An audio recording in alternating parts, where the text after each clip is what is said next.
नमस्कार मित्रों, मैं डॉक्टर आईपी सिंह धौलपुर राजस्थान से। आपकी तरह मैं भी एक सामाजिक प्राणी हूँ और जो कुछ भी घटित हो रहा है मन उससे विक्षुब्ध हो रहा है। उसी पर एक छोटा सा वीडियो दे रहा हूँ।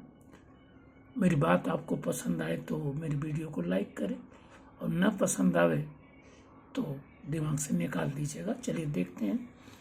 देश की व्यवस्थाएं सुधार के लिए अब कुछ और चाह रही हैं शायद।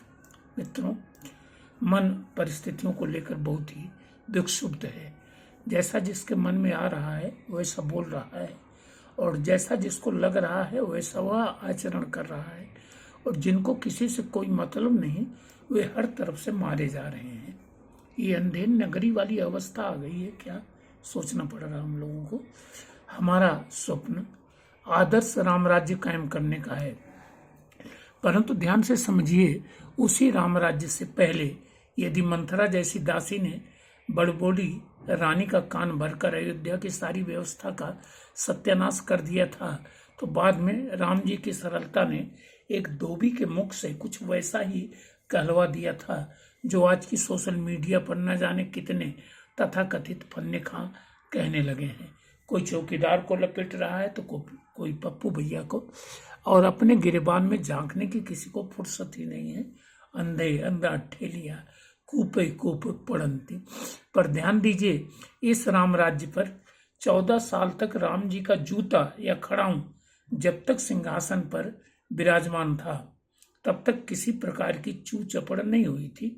और इसी का जीता जागता उदाहरण देश का दूसरा आपातकाल था जो 25 जून 1975 से 21 मार्च 1977 तक लगा था। इसका भुक्तभोगी हूं मैं। मजाल कि कहीं चूं भी हुई हो। यह अवश्य है कि अति सर्वत्र वर्जित की मान्यता भी कहीं कहीं प्रभावी हुई थी, पर इसमें संदेह नहीं कि बहुत कुछ सुधर भी गया था। और आज व्यवस्था के मूलाधार प्रशासनिक अधिकारियों को एक कठपुतली बनाकर रख दिया गया है। बेचारे करे तो करे क्या। सबसे बड़ी बात मित्रों ये लगती है कि बेचारे न जाने कितना परिश्रम करने के बाद यह पद हासिल करते हैं और उनकी सारी ईमानदारी, उनकी सारी कर्मठता को एक साधारण सा नेता, और नेता ही नहीं, नेता के पीछे लगू जब चाहते हैं तब प्रश्नांकित करके रख दिया करते हैं। अतः नीति निर्धारकों से विनम्र निवेदन है कि राम राज्य के मूल में जूते के शासन की जो व्यवस्था कायम थी उस समय के लिए एक बार उसे फिर से प्रासंगिक बनाइए।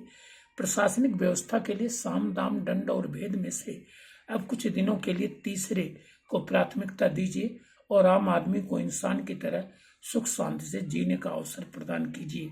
आप सभी की चुप्पी बहुत ही हताश कर रही है नीति निर्धारकों। जागो भारत के भाग्य विधाताओं, ध्यान रखना, आज नहीं तो कल महाकुंभ, औरंगजेब, सांगा, वक्फ बोर्ड जैसे न जाने कितने संदर्भों पर प्रश्न चिन्ह खड़ा करने वालों की जमात आप सभी का मूल्यांकन अवश्य करेगी।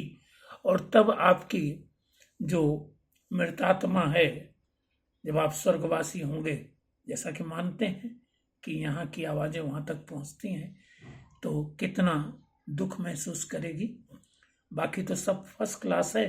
अर्जी मेरी है, मर्जी आपकी। अगर आप तक आवाज पहुंचे तो थोड़ा ध्यान दीजिए। थैंक यू, धन्यवाद।